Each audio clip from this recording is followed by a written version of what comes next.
Hi everyone, thanks very much for joining us on Inside the Four Walls Live. Well, this evening we're joined by exciting young gun Riley Knight. Riley, thanks very much for joining us and congratulations on being part of such a big win up in Darwin. How did you find playing in the heat and what's the recovery look like? Thank you. Yeah, it was a pretty good win. Obviously getting close to the pointy end of the season now, so to start to find some form now is really good for the team. And yeah, the heat was it was a bit of a challenge throughout the day, but it cooled down a fair bit by the time we played, but I know Source Jacob still took a bottle of sunscreen with him and lathered himself up for the game, so you can do with that what you will. There was a big difference between that game and the temperature in the week before, wasn't it? Yeah. Does it affect you with a shorter turnaround?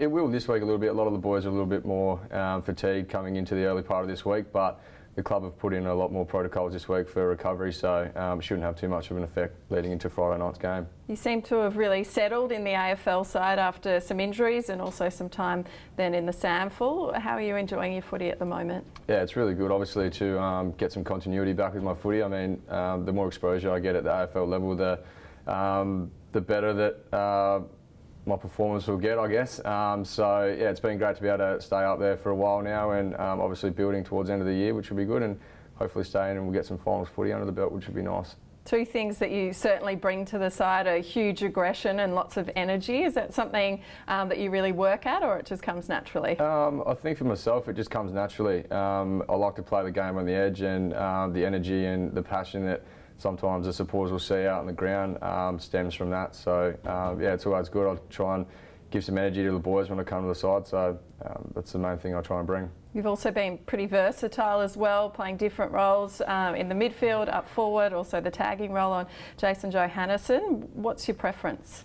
Anything that gets me a game, really. Yeah, pretty much playing that high half forward has been really good, but over the next few years, hopefully we'll get a bit more midfield time and start to add that to my bow, which would be good. But at the moment, I'm just doing whatever the team needs in terms of just playing my role, whether that's tagging, whether that's getting up and down the ground as a high half forward, whatever it takes to get the win for the teim.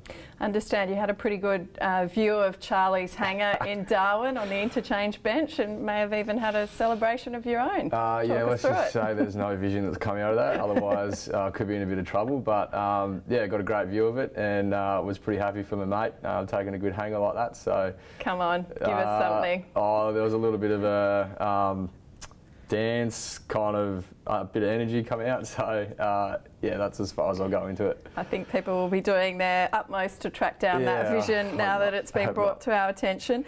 Now, Brodie Smith's interviews, he gets everyone, no one escapes, but your name keeps cropping up because a number of players like referring to how easy it is to get you to get your kit off or not wear much, get the rig out. You're kidding me.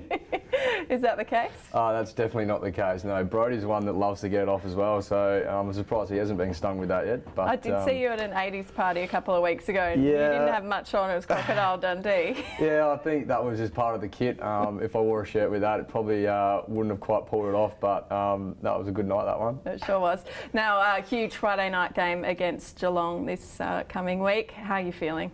I'm excited. Top of the table clash on Friday night. There's nothing better than a big blockbuster game like that. So I know the boys are really excited to take another step forward leading into the finals, and hopefully we'll get a really nice crowd out there and be able to put on a good show for them, which would be good. It was your mate Charlie that first let us in on the concept of the primetime haircut. Who do you think might be going for a primetime haircut this week? There'll be a few boys that'll get one. Brodie Smith's definitely one. Probably Rory Laird as well will get one.